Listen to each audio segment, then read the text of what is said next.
Hello everybody, this is John from workoutandtravel.wordpress.com, and today I want to talk about working on your weak points. Now, everybody has weak points. Even Arnold Schwarzenegger, which to me in his prime looked close to being perfect, they say that his legs were a weak point.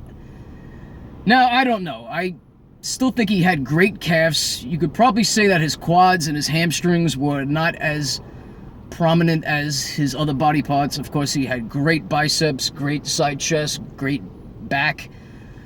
And everybody is also similar. Like, everybody has a strong point and they have some weak points where, for example, like myself, I could bench press just once or twice a week and my chest explodes, but I also have a bad upper back and I have a hard time growing my legs, especially my quads and my hamstrings.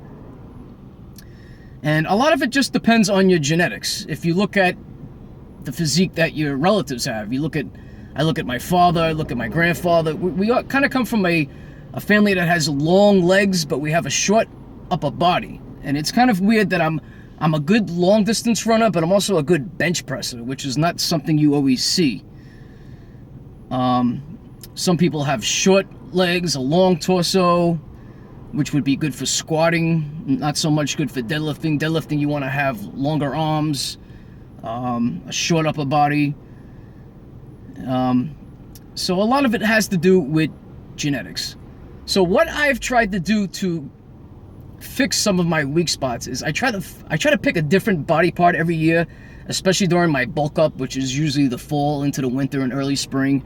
And during the bulk up, I'll try to focus on one of the areas that I consider a weak spot. So for example, about 3 or 4 years ago, I was just having problems getting my back to stand out. I was doing a lot of chins, deadlifts, rows, and no matter what I tried, I just couldn't really get my back into shape. My chest, I didn't have a problem.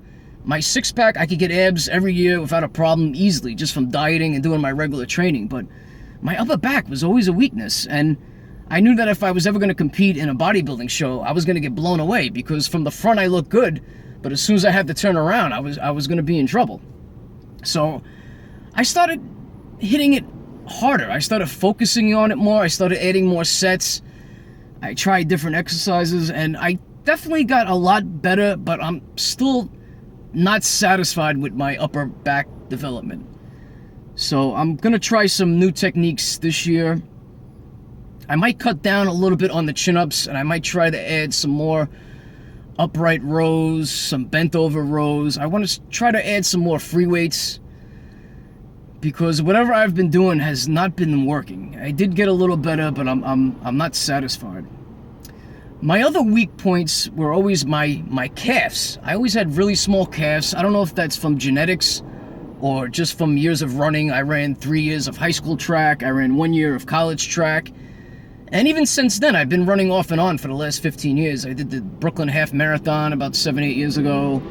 Now I run 5K races all the time. I'm going to do a 5-mile race next month. So running is definitely, long distance running is not beneficial for calves usually. I mean, you might get a little bit tighter, but if you already have small calves, they're not going to get any bigger. So it's not beneficial. But what I did a couple years ago, which is similar to what I did with my lower back, is that I started really focusing on my calves.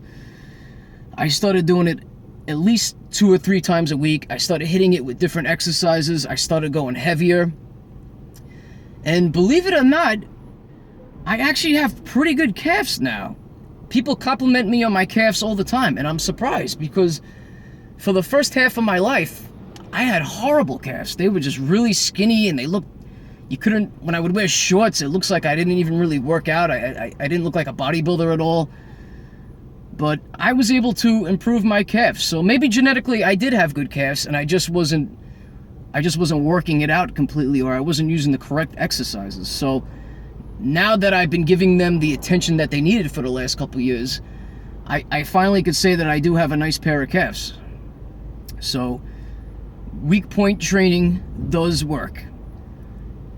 You just really have to experiment, and you really have to focus on it. And probably the best time to do it is during your bulk up period. When you're losing weight, you're not going to really have anything stand out when you're getting cut up. So It's during your off season, which for me is in New York City, it's the winter, when I'm gaining weight and I'm not taking my shirt off, I'm not looking in the mirror as much, and I know that I'm going to gain weight. That's when I really try to hit it and focus on one of my weak points. And you could do the same thing for everything, all your body parts.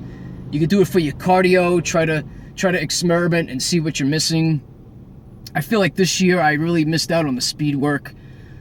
So that's something that I want to work on next year. A lot more interval training, a lot more sprinting, maybe some circuit training. I did really well with the long distance running this year, which for me is 2 to 5 miles, but I feel like I'm lacking in the speed department, and that's something that really affects you when you get older. I'm going to be 37 at the end of this year, so that's something that I want to focus more on going forward. Whereas when I was younger, my speed was always there no matter what. But now I kind of feel that I'm losing it because I'm not really using it as much. So I'm going to focus on my speed. I'm going to focus on my upper back.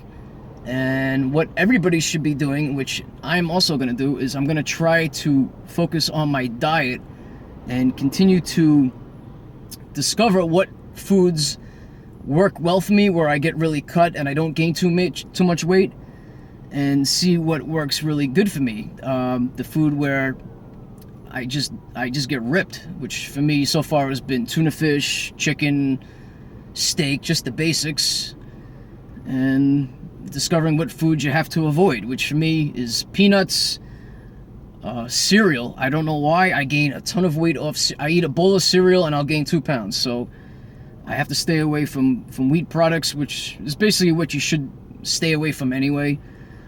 But that's it.